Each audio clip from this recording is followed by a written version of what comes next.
Colleen Hurst. Subject is general.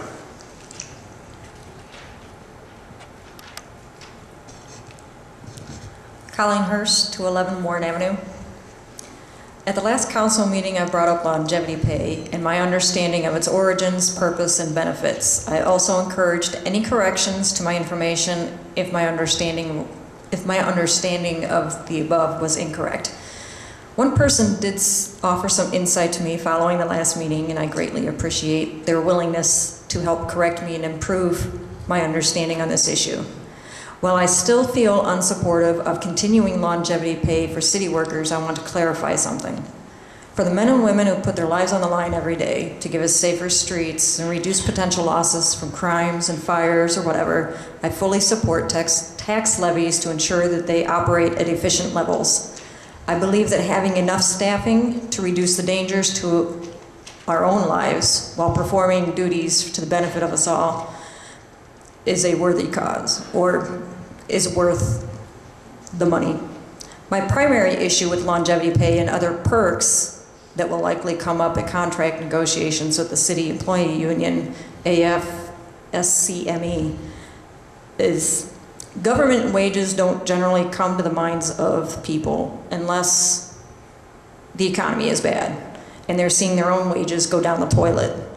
Due to those losses in income, people are forced to pay more attention to their own incomes and expenditures, and it trickles down into how we view the spending of our tax dollars with respect to the city.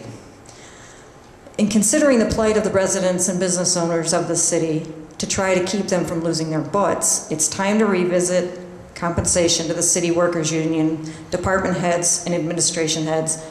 It is not logical, nor is it fair to expect or ask taxpayers to continue to bear an increasing burden of expenses when they have less and less to give. Realistically, your residents are experiencing reductions in wage rates, reductions in hours of work, and elimination of other benefits like paid holidays.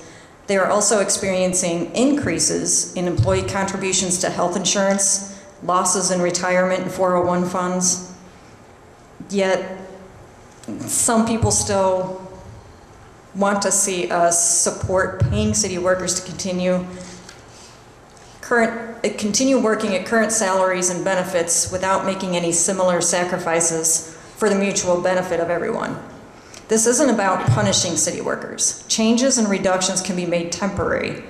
This is about being considerate and equitable in how our tax money is spent.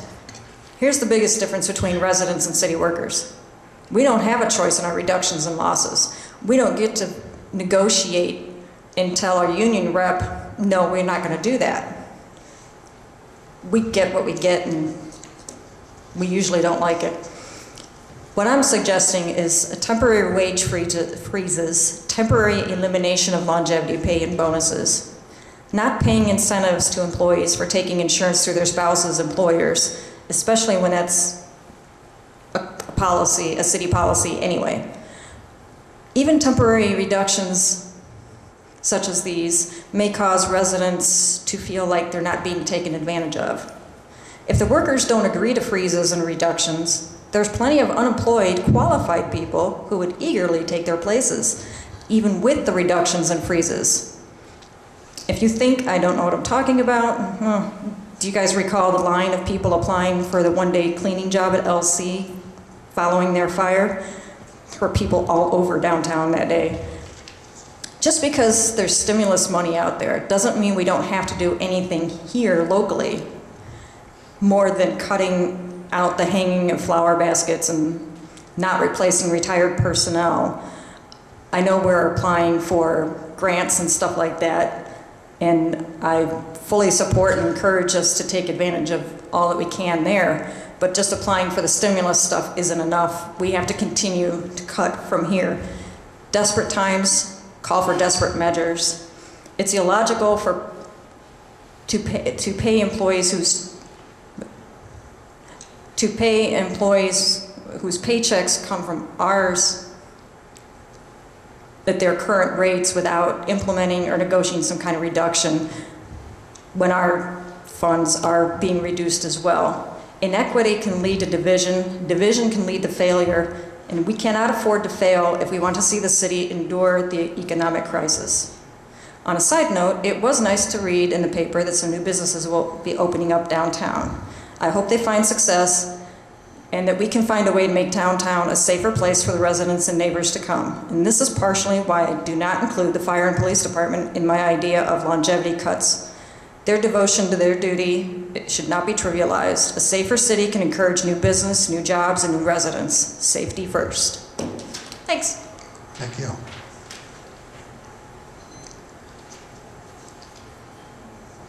Kim Ott, subject general.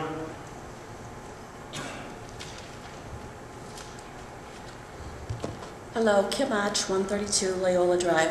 Through you, Mr. President, I would like to ask Chief Benton some questions. Please. Okay. Is that all right with you, Chief Benson? Okay. How many firefighters were scheduled yesterday? Chief, could you?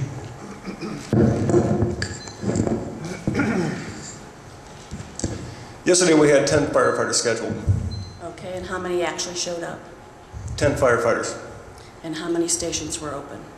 There was one station open yesterday. And how many were scheduled today? Today there was 11 scheduled. And how many showed up? 11. And how many stations were open? One station. And how many, refresh my memory, how many suspicious fires, arson fires have you had since January 1st? I don't know how accurate I can give you that off the top of my head. I'm going to say we probably had 3 that were suspicious since January. Okay, thank you. You're welcome. Now, can I ask a question of Chief Betters? Chief.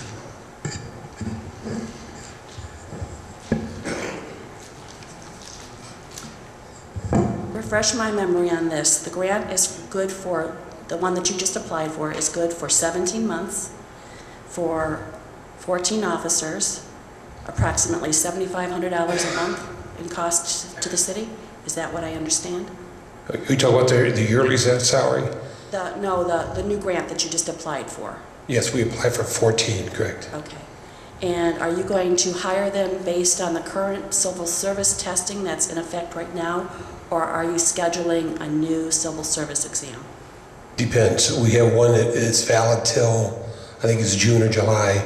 Then they're planning on giving another test. Okay. And when that does happen, the payback for the grant, does that start when the grant has actually been finalized, or does that start as soon as the first officer is hired?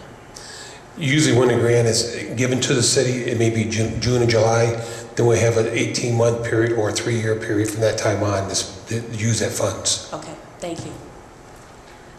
Through you, Thanks, Chief. Through you, Mr. President, I have some questions for Mr. Eichenlob now. Mr. Eichenlob. Okay, how many actual employees? Next time, if you could, maybe you could submit the questions in advance, and then they could just answer them to you. Thank you. How many employees were laid off since the first of the year? 32. Originally, there were 32. And how many have been rehired? Or brought back? 2 firefighters have been brought back because of 2 other firefighters retiring. And as of today, we brought back 2 more into the Parks Department. 2 more. Are they rehired as private contractors, or are they rehired as city employees? No, they've been recalled as city employees. And how many current employees do you have in the city that are double dipping right now, that have actually been retired, have been brought back? I wouldn't have that information. Could you possibly obtain that for me? I don't know that I can find out about other people's retirement packages. I don't know if I can or not. I'll be happy to look into it. Okay, thank you very much. Mm-hmm. Thank you. Thank you.